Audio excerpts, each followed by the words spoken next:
Okey, sambungan yang seterusnya ialah mikroorganisma kelas alga. Okey, alga ni merupakan senangnya awak ingat dia macam tumbuhan lah. Okey, dia punya basic structure of plant. So, alga ni yang paling mudah awak ingat dia ada dalam air, dia warna hijau, yang kecil-kecil tu kan. Dia selalunya jadi makanan kepada ikan ataupun organisma akuatik yang lain lah. Okey, jadi seperti biasa kita akan kenalkan dia melalui saiz dia dahulu. Okey, saiz dia pun sama, dia berbeza-beza. Okey, dia berbeza-beza.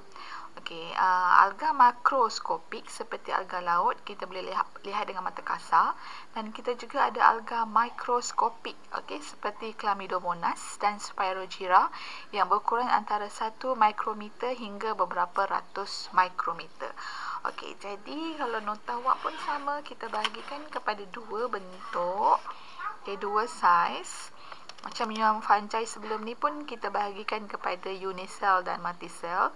Jadi alga kita bahagikan kepada 2, okey, saiz makroskopik ataupun alga makro, MA. Okey, kalau makroskopik ni maksudnya dia dah besar sikit lah. Okey, dia besar sikit. So boleh dilihat dengan mata kasar. Dengan mata kasar. Okey, yang diberi contohnya ialah alga laut. Okey, ini ialah alga laut. Okay. Alga laut tu yang ni lah, yang awak nampak dalam laut macam tu kan. Yang dalam sungai, yang bergalun-galun, merombak-rombak, kita jumpa letak dalam akuarium. Okey. Yang kedua, alga mikroskopik. Okey, kalau kita sebut perkataan mikro, maksudnya kita tak boleh nampak dia mata kasar lah, kita perlukan mikroskop. Okey, mikro ni maksudnya dia halus sikit lah. Okay, ini kita bagikan kepada 2 contoh, iaitu Chlamydomonas sp, Domonas sp, dan yang kedua ialah Spirogyra sp.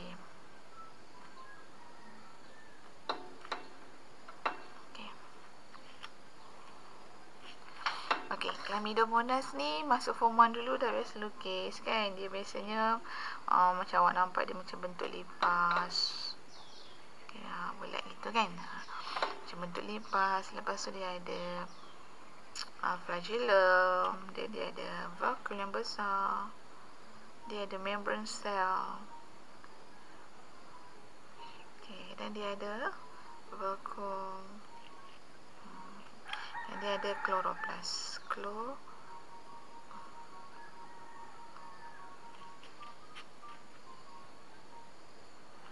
Dia ada chloroplast yang banyak. Dia awak boleh nampak dia warna hijau. Okay, so kalau Spirogyra, yang ni, yang panjang macam ni. Okay, awak nampak dia seolah-olah macam ada segmen.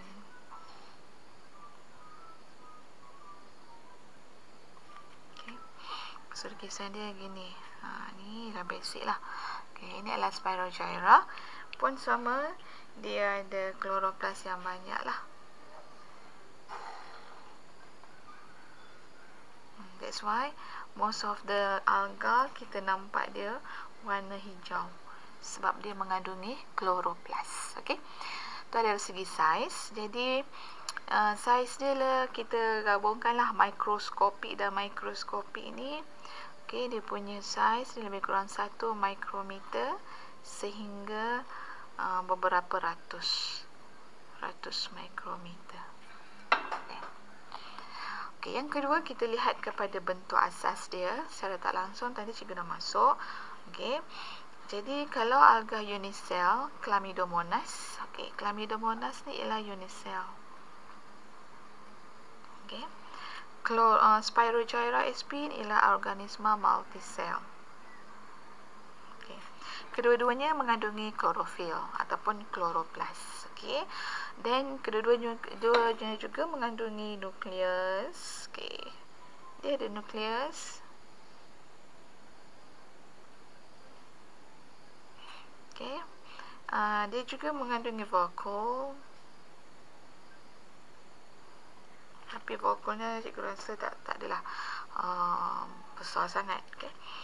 Dan dia juga mengandungi cytoplasm.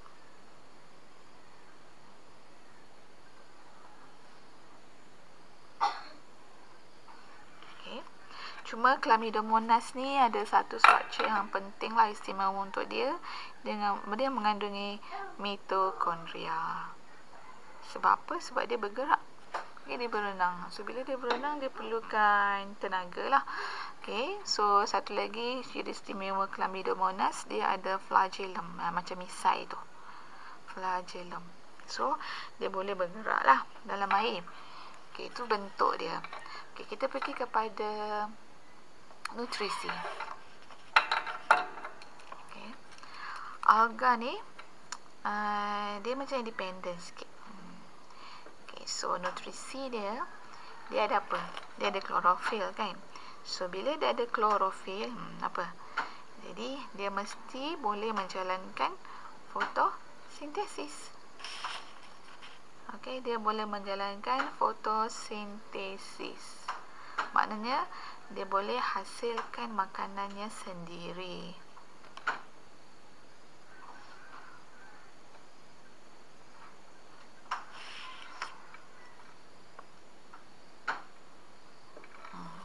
Okey, sebab dia berwarna hijau. Klorofil ni lah yang menyebabkan dia berwarna hijau. Okey, simple. Itu sahaja nutrisi dia. Sebab dia ada klorofil, so dia boleh fotosintesis. Okey, next kita pergi kepada cara pembiakan. Okey, so dia boleh lakukan dua jenis pembiakan, sama macam fungi tadi, iaitu sama ada secara seks ataupun aseks. Kalau secara aseks senang je. Pembiakan aseks ni contohnya dia membiak secara belahan dua.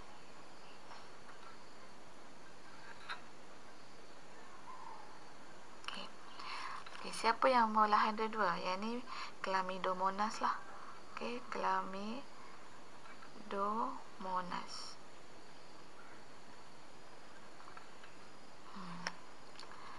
Okey, so Chlamydomonas ni dia boleh belahan dua. Dia juga boleh menjalankan pembiakan seks.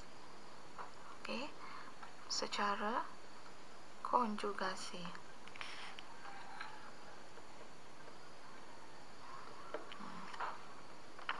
Okay, dua-dua. Kalau Chlamydomonas ni dia boleh lakukan dua-dua jenis pembiakan. Tapi kalau Spirogyra, Spirogyra dia hanya boleh lakukan satu sahaja cara pembiakan, iaitu dia hanya melakukan pembiakan secara seks. So kalau pembiakan secara seks, konjugasi lah.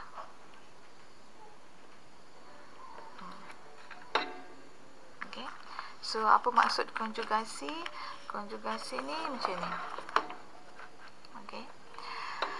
Kalau konjugasi, kita perlukan gamet lah. Okey, so perlukan gamet daripada Chlamydomonas yang lain.